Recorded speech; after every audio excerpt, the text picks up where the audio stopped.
Bonjour à tous, j'espère que vous allez excellemment bien. Aujourd'hui, on se retrouve pour parler sport d'hiver, piste verte, nouvel épisode de piste verte. On va revenir un petit peu sur ce qui s'est passé la semaine dernière. Alors, petit disclaimer de début de vidéo, ce qui s'est passé la semaine dernière, peut-être que je vais avoir raté des choses parce que plus de connexion internet depuis lundi, donc depuis lundi soir, donc j'ai pas pu vraiment rattraper ce que je n'avais pas pu voir ce week-end. Donc c'est pas forcément facile. Voilà pour faire cette vidéo. Donc on va faire le maximum de choses. Il y a forcément des résultats que j'ai pas vu, des compétitions que j'ai pas vu. Déjà normalement d'habitude je regarde, enfin, je peux pas tout voir, je peux pas me découpler, mais alors là c'est encore plus compliqué cette semaine. N'hésitez pas à vous abonner à la chaîne, à réagir dans les commentaires, à mettre un pouce bleu, à partager la vidéo sur les réseaux sociaux, notamment auprès de vos proches si vous pensez que ça peut les intéresser. Dans les commentaires, n'hésitez pas à me dire ce que vous avez regardé en biathlon, en ski, notamment n'hésitez pas à me parler des Français. Et puis on commence tout de suite avec le biathlon. C'était Antols la semaine dernière, Antols Anterselva, la dernière compétition avant les championnats du monde en Allemagne. Et ça a été mitigé. Un vendredi, jeudi, c'était pas mal. Un samedi, un peu catastrophe. Et un dimanche, plutôt pas mal. Donc c'est difficile, hein, on a un petit peu tout vu. Jeudi, pardon, c'était le 7 km 5 avec un sprint pour les filles.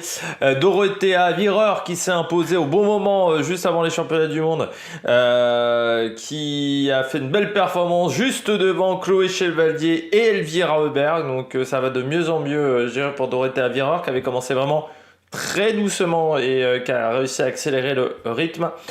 Donc devant Chloé Chevalier, premier podium en Coupe du Monde. On a vraiment une équipe féminine qui est assez fantastique cette année. On a rarement eu 5, je dirais peut-être Caroline Colombo un petit peu moins bien, mais on a vraiment 5 filles qui sont capables de monter sur des podiums. Ça c'est assez dingue quand même. C'est depuis quelques années quand même que c'était pas arrivé. Donc bravo à l'équipe de France. Marthe Olsbourg-Reuseland, la Norvégienne qui est de retour, elle a pris la 4e place devant Lampic, 2 fautes, 5e. Herman, 6e avec 2 fautes lors du premier tir. Janina Etic, 7e avec un sans faute. Caroline Colombo, 8e avec une faute. Et Julia Simon, 9e. Je dis Caroline Colombo un peu moins bien, mais je pense qu'elle n'est pas encore en capacité d'aller chercher le podium. Mais elle est pas très loin quand même du podium, hein, donc c'est assez fou quand même de se dire ça. Julia Simon, 9e, Lou Jean Monod, 10e de cette épreuve, et Anaïs Chevalier, 15e avec 2 fautes. Donc voilà, Sophie Chauveau, 28e, mais je rappelle que Sophie Chauveau, la semaine d'avant, c'était la catastrophe sur le relais, donc il a fallu qu'elle encaisse ça. Forcément, c'était pas forcément facile pour cette semaine à Antols pour la Française. Il y avait ensuite une épreuve de sprint masculin. Ça a été un peu plus compliqué pour les garçons, mais c'était pas non plus catastrophique, avec notamment Emilien Jacquelin 6e. C'est Johannes Beu qui s'est imposé avec une faute, mais 31 secondes d'avance sur Poncilioma.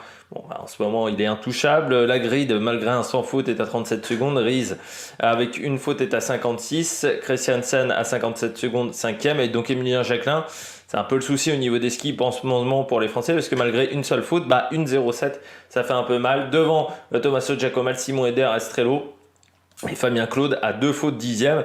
Ça, c'est un peu la frustration, parce qu'on s'aperçoit qu'un Fabien Claude avec une faute en moins, il est au moins en mesure d'aller prendre la 6e place de Jacquelin, voire mieux.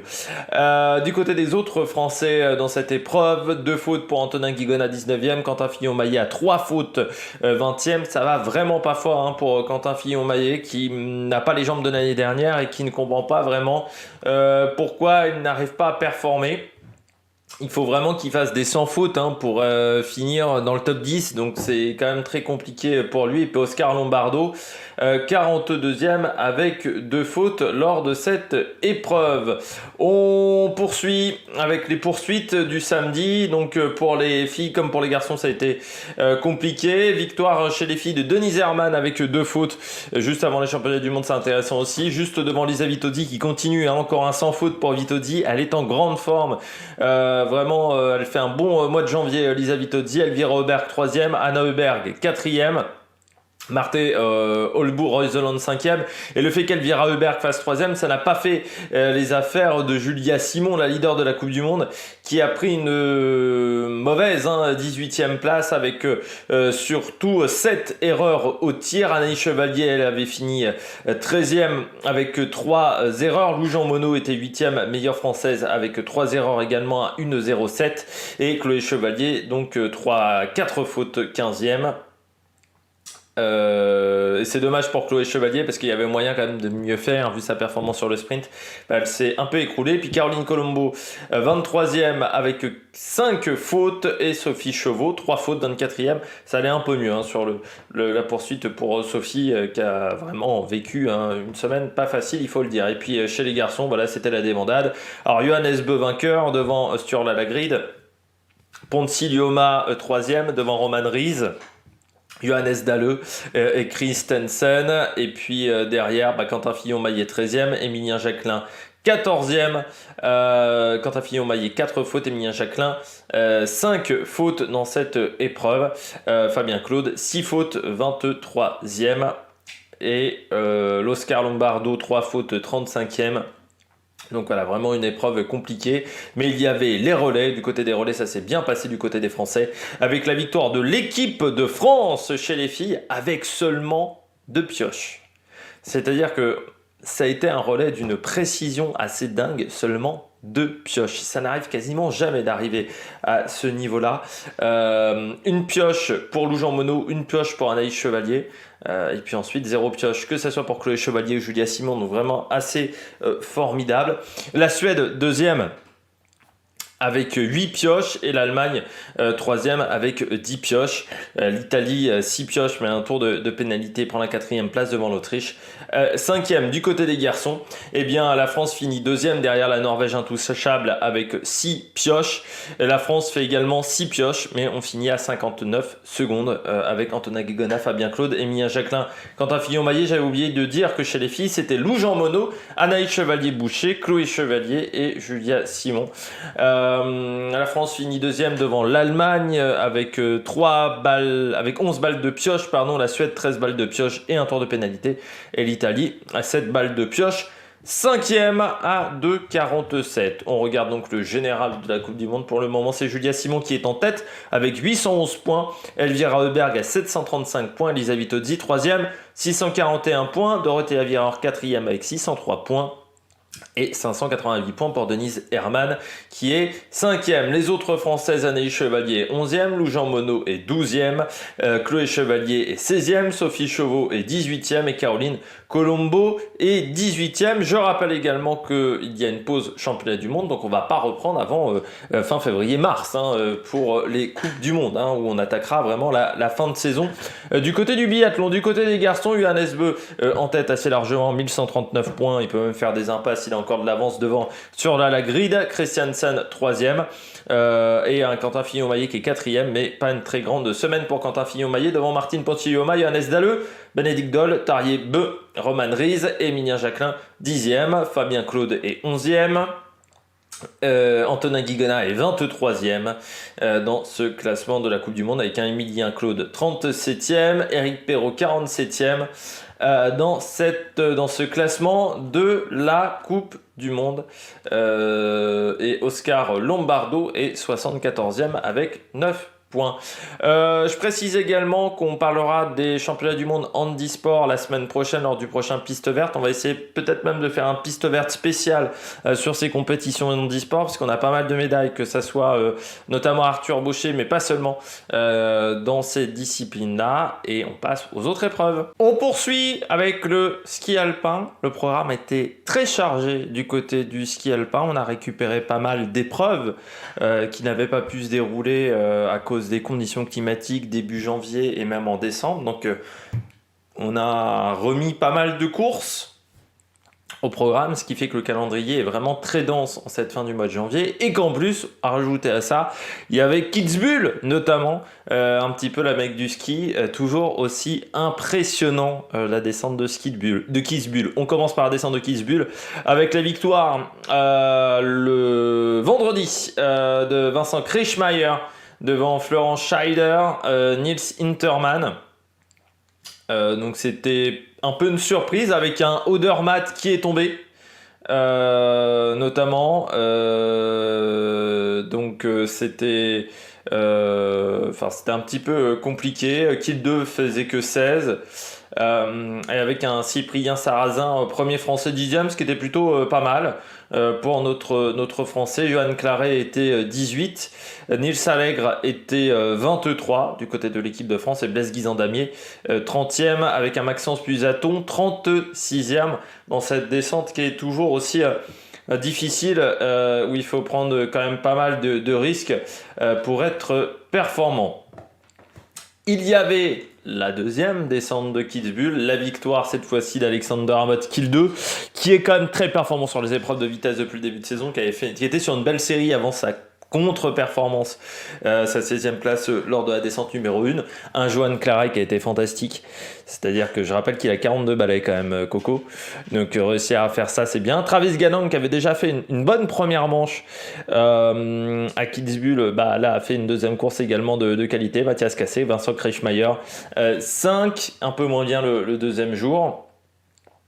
Romain Bonan 8e, qui était bon aussi je crois le premier jour. Adrien Taillot 15 du côté des Français, et puis Nils Allègre 25, Blaise Guizan-Damier 27, Maxence Musaton 29 et Nils Alphand lui n'avait pas pris le départ et Cyprien Sarrazin lui n'avait pas fini cette deuxième course du côté de Kitzbühel, qui a été beaucoup plus difficile. Il y a eu beaucoup plus de casse sur cette deuxième course que sur la première. On sait que Kitzbühel, c'est un engagement physique qui parfois peut être compliqué à gérer, et parfois c'est difficile. Kitzbühel, il y a tellement de virages difficiles, il y a tellement de pentes à certains endroits que c'est quand même vraiment une piste difficile. Il y avait également le slalom. Alors le slalom très pentu à chaque fois, c'est Daniel Yule qui s'est imposé devant Dave Riding, le Britannique, et Lucas Bratan qui était en forme cette semaine parce qu'il a fait DJ également. Linus Strasser 4e devant Henrik Kristoffersen, Loïc Meillard 6, Clément Noël 8, c'est annonciateur d'une belle performance ensuite plus tard pour Clément Noël, du côté il n'y avait pas d'autres Français en deuxième manche. Ça c'était la petite déception du côté de Kitzbühel, mais qui est là aussi une manche de slalom qui est très particulière avec beaucoup de pentes. Enfin voilà, Kitzbühel c'est particulier. Voilà, ce qu'il faut retenir, si vous n'avez jamais vu Kitzbühel en descente, je vous invite à regarder parce que c'est assez fantastique à voir une fois dans sa vie. Kitzbühel, c'est monstrueux. On poursuit avec Cortina d'Ampezzo et une victoire le 20 janvier de Sofia Goggia devant Ilka Stuet et Kira Weidel, l'allemande. Elle commence aussi à bien remonter, Kira Weidel, en ce moment, je trouve. Michaela Schifrin, qui n'était pas sur sa discipline de prédilection, mais quand même 4e devant Lara Gut. Laura Gaucher, on sent qu'on commence à préparer peut-être le combiné aussi des championnats du monde. Laura Gaucher 7e devant Elena Curtoni. Et puis Roman Mirardoli 14e, c'est bien pour Laura Gaucher parce que les championnats du monde se rapprochent. Forcément, c'est important de se montrer en étant performante. Anouk Errard 33 et Camille Cerruti 42 et Karen Smadja Clément 44e de cette épreuve. On poursuit avec également à Cortina d'Ampezzo, il y avait une deuxième descente, ça s'est beaucoup moins bien passé pour Goggia qui est tombé. Victoire de Stuek devant Lee, la norvégienne, et Elena Curtoni, l'italienne, devant Lara Gut et Mo Winkel. Michaela Schifrin, cette fois-ci, a fini 7e devant Stéphanie Vénier et Myriam Puchner. Michel Giesing était 10e avec Brésil Johnson. Et du côté des Français, c'était un peu moins bien aussi avec Roman Mirardoli 19e, Anouk Errard 30 et Camille Cerruti 36e. Parmi les abandons, Laura Gaucher, mais également Sofia Goggia du côté des grands noms qui n'ont pas fini cette manche. On continue avec cette fois-ci des épreuves de Super G à Cortina et Raghmin Bovinkel s'est imposé devant Cornelia Vieter et Marta Bassino. Autant les autres épreuves j'avais vu, autant je n'ai pas vu cette épreuve du Super G à Cortina. Lara Gut 4e devant Roman Miradoli 5e. On retrouve ensuite Laura Gaucher 16 et Tessa Worley 20e. Contre-performance pour Tessa Worley qui normalement fait quand même un peu mieux sur les Super G que 20e. Donc un peu en deçà de ses standards habituels. On poursuit avec le slalom de Schlagmin de nuit et la victoire de Clément Noël. Ça a été compliqué ce début de saison pour Clément Noël, mais il revient au bon moment, au top, avec cette victoire à quelques jours des championnats du monde. Victoire devant Zenhausen, le Suisse, et Lucas Braathen, encore le Norvégien. Manuel Feller 4, Loïc Meyer 5, mais qui a été performant, on le verra un petit peu plus tard, et McGrath Jacobsen. Dans ce classement, il n'y avait pas d'autres Français à l'arrivée de la deuxième manche, vu qu'Alexis Pinturo notamment avait été éliminé de cette course dès la première manche.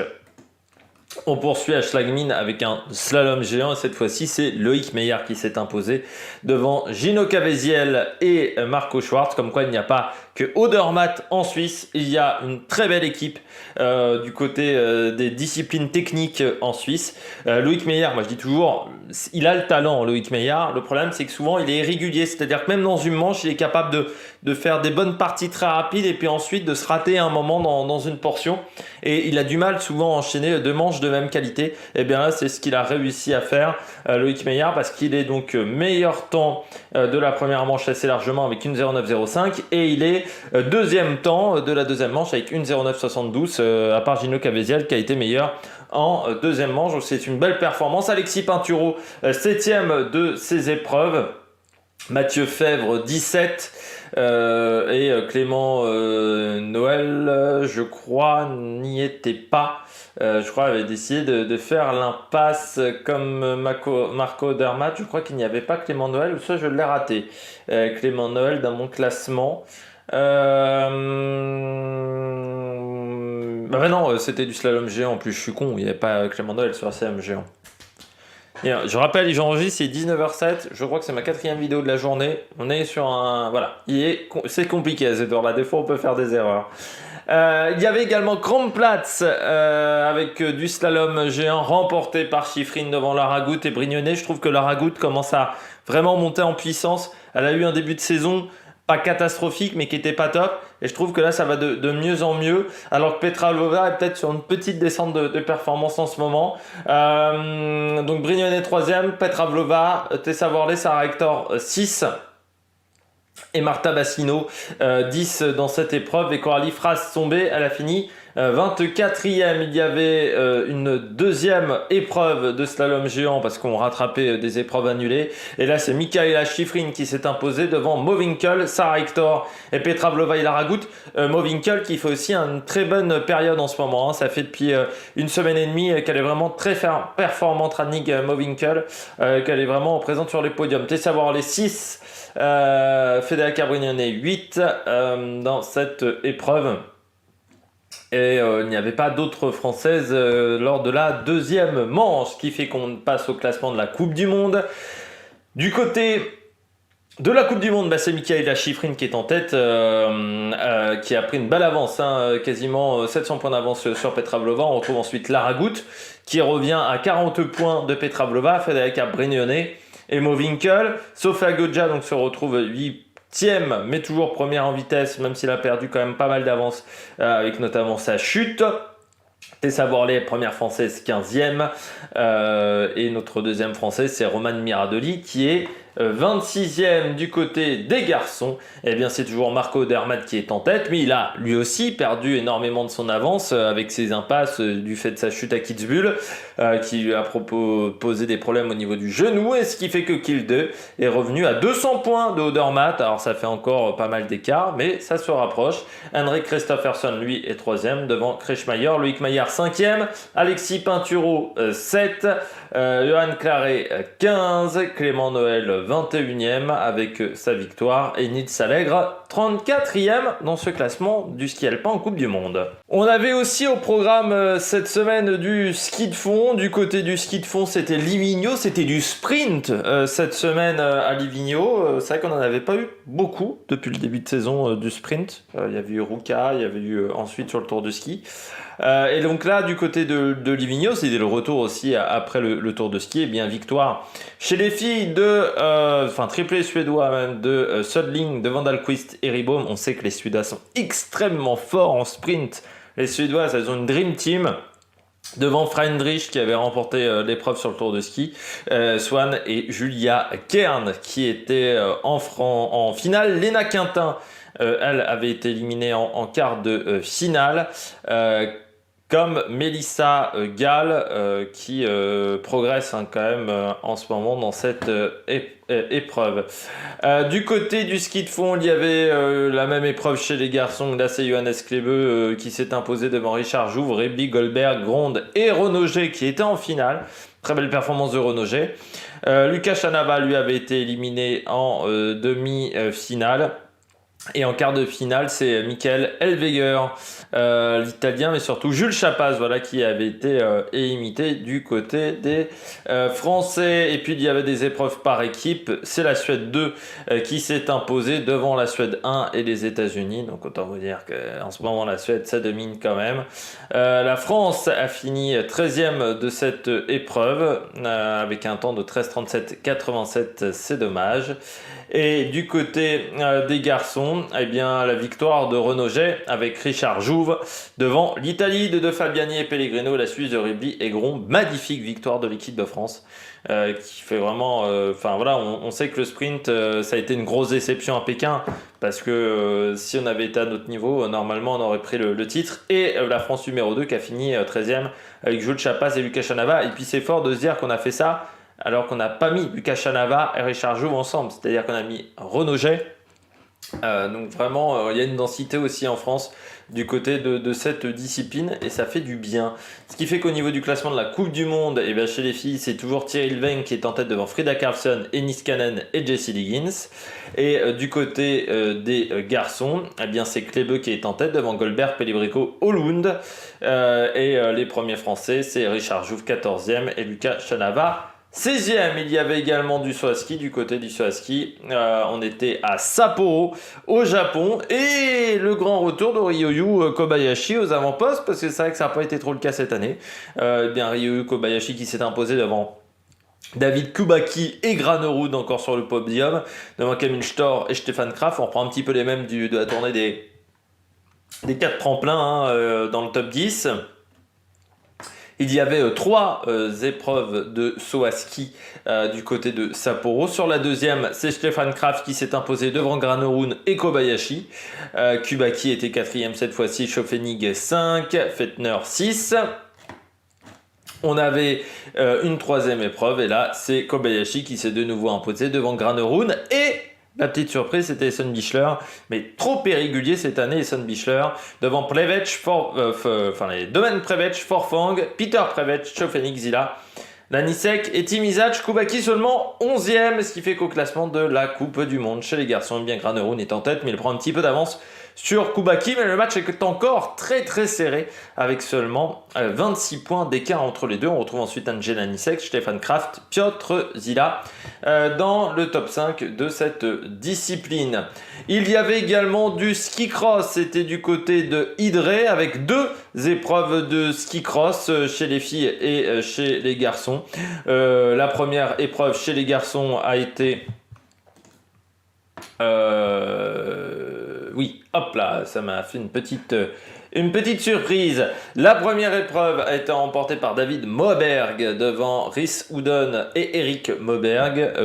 Les Français ont été éliminés en demi-finale pour Terence Chiknavorian qui a pris la 7e place. Et puis en quart de finale pour Bastien Midol, Yuri Duplessis. Également éliminé en quart. C'est souvent là où on s'arrête maintenant en France. Heureusement cette année il y a Chiknavorian qui fait quand même du très bon boulot. Du côté de la deuxième manche à Idré Fall, eh bien c'est Rhys Houdon qui s'est imposé devant Eric Moberg et Tobias Müller. Et du côté des Français, eh bien Yuri Duplessis encore éliminé en quart, comme Morgan Guiponi. Terence Chiknavorian éliminé en 8e malgré le meilleur temps des non qualifiés, ce qui est toujours très dommageable pour Terence Chiknavorian. On continue avec les filles. Sandra Nasloun devant Fanny Smith, c'est un classique depuis au moins 6-7 ans du côté du ski cross. Devant Daniela Mayer et Catherine Hoffner ont récupéré les restes. Marielle Berger-Sabatel, elle a fini 6e de la petite en classement général et 2e de la petite finale. Et Jade Grillet-Aubert, elle avait été éliminée dès les qualifications auxquelles n'avait pas participé Mylène Ballet-Baz. Du côté de la deuxième épreuve, où il n'y avait que très peu de concurrentes aussi en ski cross, elle n'était que 24 prévues au départ, donc c'est vraiment pas beaucoup. Il y avait chez une deuxième épreuve, et là c'est Sandra Nesloun qui s'est imposée. Fanny Smith n'a pris que la 4e place. Elle a été pénalisée dans cette finale, voilà, tout simplement. Et donc, c'est Catherine Hoffner qui fait 2 et Marielle Thompson qui fait 3 dans cette épreuve, car Marielle Thompson a également été pénalisée, donc ça a profité à Catherine Hoffner qui était 4e. Marielle Berger-Sabatel, elle a pris la dernière place de la petite finale, ça fait qu'elle termine 8e du général, et Jade Grillet-Aubert a fini 18e des qualifications, donc éliminée. Là encore, elle n'était que 23, vu que Mylène Ballet-Baz n'a pas pris le départ dans cette compétition. Il y avait également du halfpipe avec là aussi 2 épreuves de Coupe du Monde, notamment on rattrapait une épreuve qui avait dû être annulée. Du côté du halfpipe, la première épreuve féminine à Calgary a été remportée par Eileen Gu, la chinoise, devant Raquel Kartker et Anna Vollhaber. Il n'y avait pas de française au départ. Du côté des garçons, c'est Yon Salinan qui s'est imposé devant Brandon McNay et Simon Dartois. Là aussi, pas de français au départ. Et sur les deuxièmes épreuves, eh bien, encore une fois, Eileen Gu avec un 93-50 sur la deuxième épreuve. Devant Raquel Karker à 85-50 et Casey Zhang à 81-75. On sait que Gu, c'est la superstar de la discipline. Chez les filles et chez les garçons, eh bien, c'était Alex Ferreira avec 94-50, mais le podium, pour monter sur le podium, il fallait faire 90-50, ce qui est un score assez hallucinant, ce qui fait qu'un Simon Dartois avec 89-50 n'est pas monté sur le podium, alors qu'il y a quelques années à 89-50 t'étais médaille d'argent et en lutte pour la victoire dans cette discipline. Donc là aussi c'est assez dingue en ce moment le niveau qu'on retrouve du côté du half pipe. Et puis il y avait également du ski acrobatique. Du côté du ski acrobatique également 2 épreuves pour les garçons, 2 épreuves pour les filles. C'était dans la commune de Loreley au Canada. Et chez les filles, c'est Marion Thénault, une Canadienne, qui s'est imposée devant Ashley Kalwed et Anastasia Novosad, une Ukrainienne. On a même 3 Ukrainiennes en 3, 4 et 5e position. En 3 et 4e position, pardon, c'est une Allemande qui est 5e, je vais y arriver. Il n'y avait pas de Françaises dans cette compétition, c'est dommage qu'on a abandonné quand même pas mal les disciplines extrêmes. L'équipe de France à une époque était très forte dans ces disciplines-là. Alors en ski acrobatique, il y a eu, non pas trop, mais dans les autres disciplines oui, et c'est des disciplines qu'on a complètement abandonnées. Ce qui est quand même bien triste. On avait également donc une épreuve chez les garçons, c'est Quinn Dellinger, l'américain, qui s'est imposé devant Noé Roots et Dimitro Kotovski, l'ukrainien. Dans cette épreuve, là encore pas de français. Et puis il y avait une deuxième épreuve féminine, là c'est Laura Peel qui s'est imposée devant Ashley Caldwell et Anastasia Novosad, donc on reprend un petit peu les mêmes, avec Daniel Scott 4e dans cette épreuve. Et puis dans l'épreuve masculine, la deuxième, eh bien c'est Noé Roos qui s'est imposé devant Dmitro Kotovski et Christopher Lidis. Donc là aussi c'est un petit peu les mêmes qu'on retrouve aux avant-postes. On fait pas de point sur le bobsleigh. On fera un point sur le bobsleigh la semaine prochaine parce qu'en ce moment il y a les championnats du monde, donc on reviendra un petit peu sur tout ce qui s'est passé parce que là au moins il y a un petit peu de densité alors qu'en ce moment du côté du bobsleigh c'est un petit peu calme en termes de densité. On fera le patinage artistique également la semaine prochaine avec les championnats d'Europe. On termine avec le snowboard. Il y avait du snowboard parallèle pour finir. C'était du côté de Bansko en Bulgarie, la victoire chez les filles lors de la première course, parce que là encore il y avait deux courses, on rattrapait les compétitions qui n'ont pas pu avoir lieu. C'est Julie Zog qui s'est imposée devant Sabine Schoffmann. Jessica Kaiser était troisième devant Daniela Hulbing, quatrième dans cette épreuve où il n'y avait pas de française. Du côté des garçons, c'est Dario Cavesiel qui s'est imposé devant Fabien Mann. J'ai un doute, même Cavesiel, c'est le même Cavesiel que c'est de la même famille que le ski ou c'est juste un homonyme. Si les gens le savent, n'hésitez pas à me le marquer dans les commentaires. S'il y a encore des gens qui regardent la vidéo à ce moment-là. Edwin Corati, troisième devant Kwiatkowski, quatrième. Là aussi, j'ai toujours un doute si c'est pas le cours de la même famille que le coureur cycliste. On poursuit avec la deuxième course chez les filles. Et bien encore une victoire de Julie Zog, mais cette fois-ci devant Daniela Hulbing.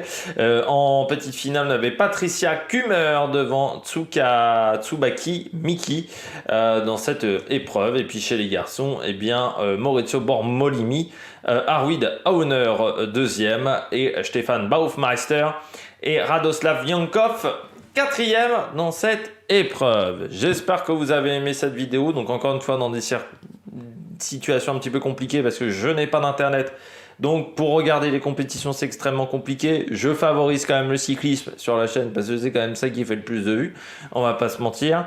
Donc c'est un peu compliqué pour tout regarder. La semaine prochaine on essaiera de faire un débrief des compétitions de e-sport. Il y a eu aussi, c'était diffusé, je suis vraiment énervé de ne pas pouvoir le regarder en ce moment, du fait que voilà, j'essaie d'économiser un maximum mes datas. C'est le bobsleigh, il y avait du handisport bobsleigh. Donc on reviendra un petit peu sur toutes ces compétitions qui se sont déroulées. On parlera des championnats du monde de bobsleigh. On parlera encore du ski alpin. Il y a pas mal de compétitions. Et puis on commencera à arriver très vite vers les championnats du monde de biathlon, les championnats du monde de ski qui arrivent assez vite en cette fin du mois de janvier. Et ça sera l'événement important. Alors peut-être pas de la semaine prochaine, mais de la semaine d'après. On essaiera de faire des vidéos assez régulièrement. Peut-être une vidéo tous les soirs au niveau du ski pour parler des différentes épreuves et des performances des Français, faire des petites vidéos rapides de ce côté-là. Peut-être faire des shorts, vu que c'est la nouvelle mode sur YouTube et qui vont être en plus monétisés. Heureusement, ça va commencer à devenir peut-être intéressant, plus intéressant que TikTok. Eh bien, j'espère que vous avez aimé cette vidéo et puis n'hésitez pas à vous abonner à la chaîne, à réagir dans les commentaires. Allez, ciao ciao sur l'Amérique Production.